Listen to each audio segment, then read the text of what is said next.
vous êtes en direct des loisirs de nuit. Donc nous vous proposons un atelier tressage avec un disque Kumimo qui est une technique japonaise. Donc le disque se présente de cette façon-là, que vous pouvez retrouver en boutique, sur internet ou sur un magasin.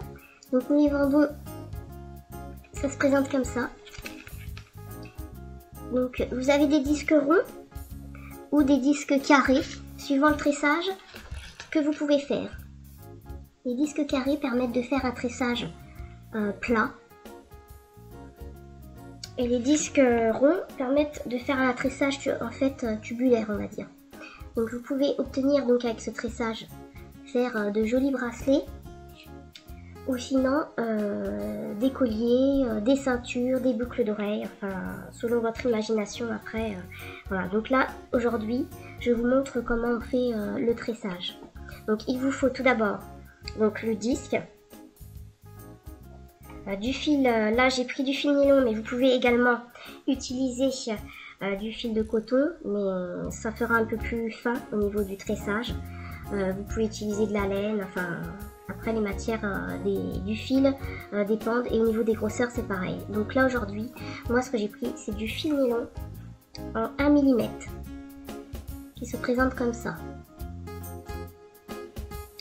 Donc ce que nous allons faire en fait dans un premier temps, donc on prend 4 morceaux de fil. Donc, pour les bracelets que je vous ai montré, j'ai pris 1 mètre de chaque fil.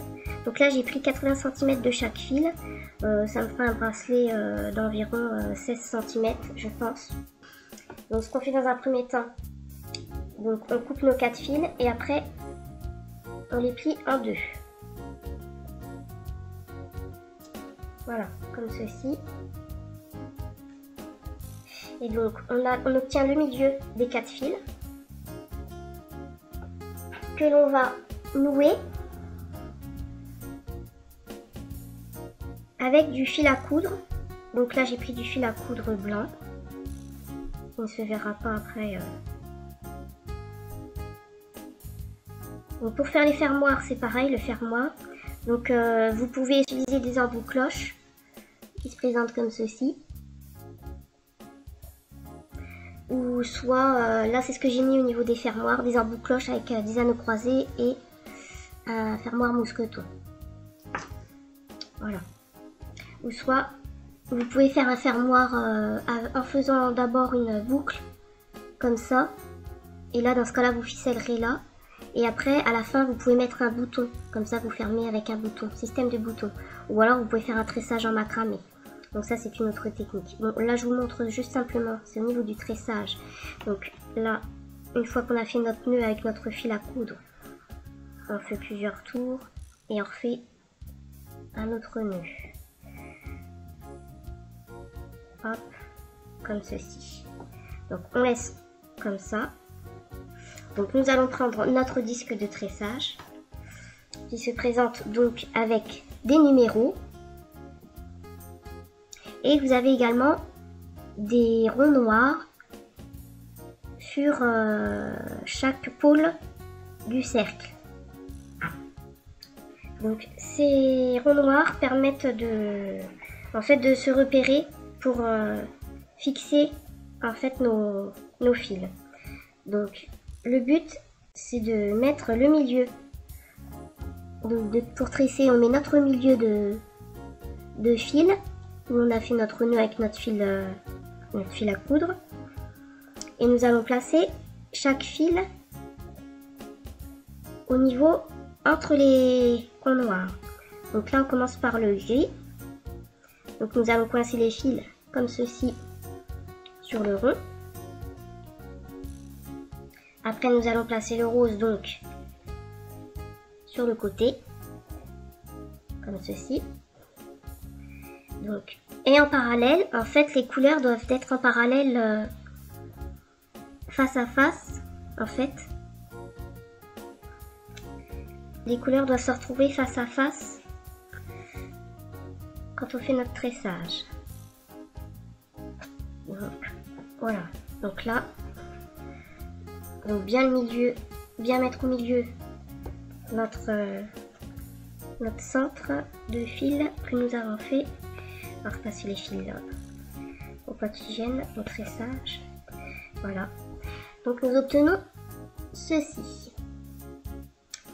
Donc là vous avez les fils gris, donc qui sont face à face, les fils roses qui sont comme ceci. Donc, et qui sont bien entre chaque point noir. Donc après vous pouvez faire un tressage qu'avec un seul fil, mais le rendu n'est pas pareil. Vous aurez un tressage un peu plus fin et ça, je trouve que ça fait moins joli. Mais bon. Et après vous pouvez faire également avec plusieurs fils. Vous pouvez faire plus de fils que ça. Donc nous commençons notre tressage. Donc nous allons commencer par le haut. Donc à droite. Donc le fil de droite en haut descend. Bon, je vais vous le présenter comme ça, ce sera mieux. Sur le fil de droite en bas. Ensuite, nous prenons le fil de gauche pour le remonter vers le haut à gauche. Ensuite, nous tournons d'un quart et nous faisons pareil. Le fil de droite, on le descend en bas sur la droite. Le fil de gauche, on le remonte à gauche. Nous tournons d'un quart et nous continuons donc notre tressage.